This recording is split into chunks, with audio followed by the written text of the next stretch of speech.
Greetings, my friends. I want to thank you all for subscribing. I want to thank all of my channel members for supporting me in this endeavor to save pop culture. And if you are not subscribed, please consider supporting this channel. We need you. Thank you. Greetings, my friends. I am Dictor Van Doomcock, the future ruler of Earth, broadcasting from my hidden base at the center of the Earth. And I am here today because the Marvel Cinematic Universe is clinging to life by a thread.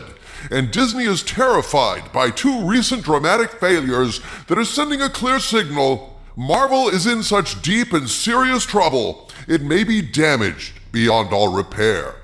If you're wondering why Disney is pulling out all the stops and spending an obscene amount of money, bringing back every old school major MCU star for Avengers Doomsday, wonder no more. Disney is realizing at last just how badly they've damaged the franchise with flop after woke flop, and they're willing to spend any amount of money to try and course correct, even if they lose money on the deal, because they know if they don't do something ASAFP, they won't have a franchise left to save. How dire are things for Disney? Let's take a look at the performance or lack thereof of Daredevil and Thunderbolts. I've been told by sources, and take this with a grain of salt, that Disney held a series of panicked meetings over the failure of the Thunderbolts in theaters, and make no mistake, Thunderbolts is yet another cinematic failure for Marvel, following hard on the heels of Captain America: Brave New World, which was an absolute shit show. After failed test screenings, reshoots, delays, and the kind of soaring budget that goes along with those kinds of setbacks, Brave New World lost money, failing to hit the admitted break-even point of $425 million.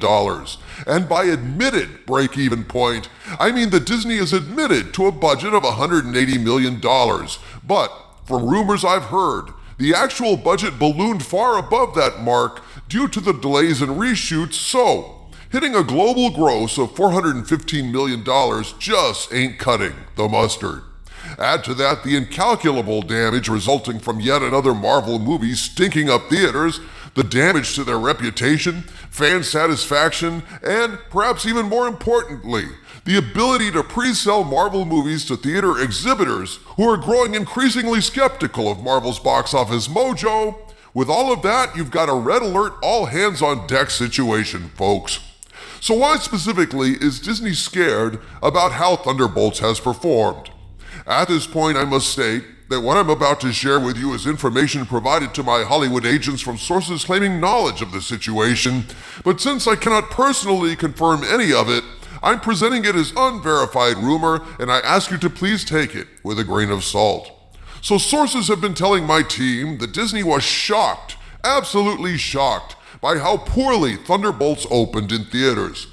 Disney was allegedly expecting a box office of $800 million, and Thunderbolts was very important to them content-wise because of its tie-ins to Fantastic Four: First Steps and even Avengers Doomsday.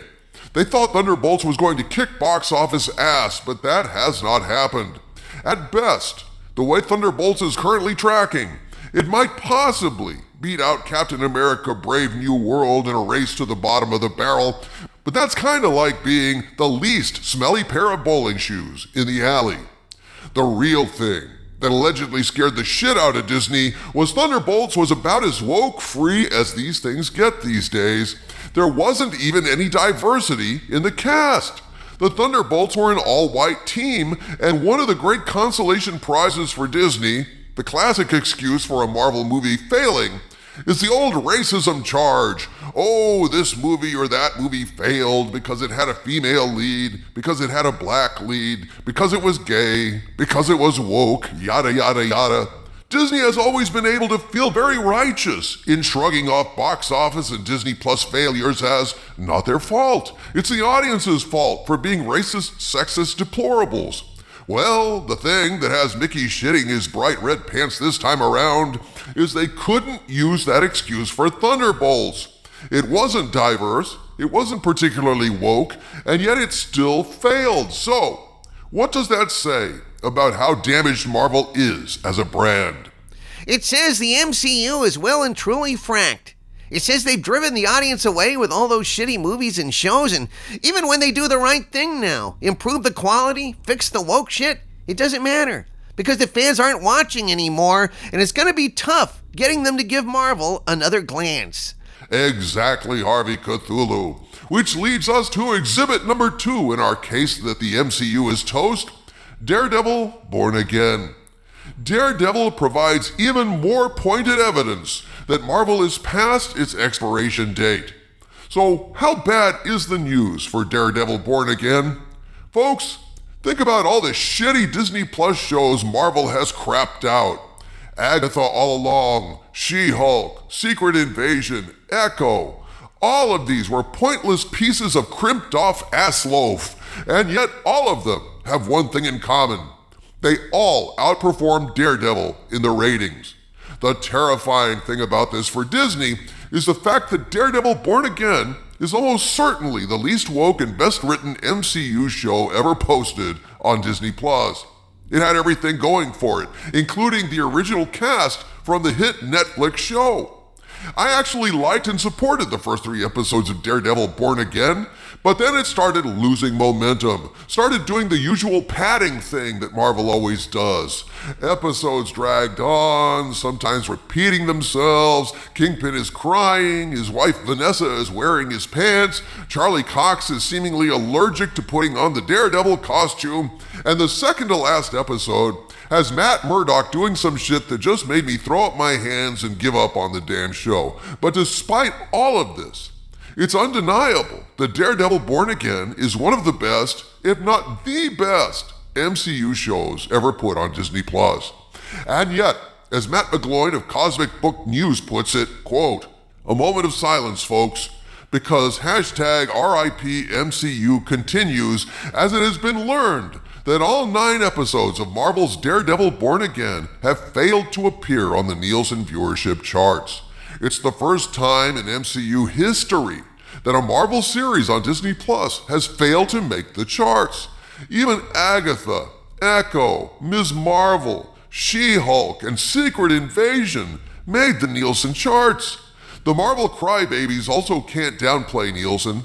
Disney Plus has Nielsen tracking automatically enabled on all user accounts. It's the industry standard for measuring streaming viewership. At the same time, Disney-backed Samba TV hasn't released household data for Daredevil Born Again, likely at Disney's request due to how bad the numbers are. Daredevil Born Again is a complete and official flop, unquote. That is stunningly bad news for Disney. That is schmucking grim. I think you can rest your case on that one, counselor. The MCU is dying, if not dead, and it may be too late to save it. We'll see how the saga of Avengers Doomsday unfolds, Harvey Cthulhu. How much will Disney spend to shock paddle the MCU back to life? Can it even be done at this point? Or has the patient taken too much abuse? Keep watching this channel, folks. We will keep you posted. From the center of the earth, this is Dictor Van Doomcock bidding you all, my friends, stay angry.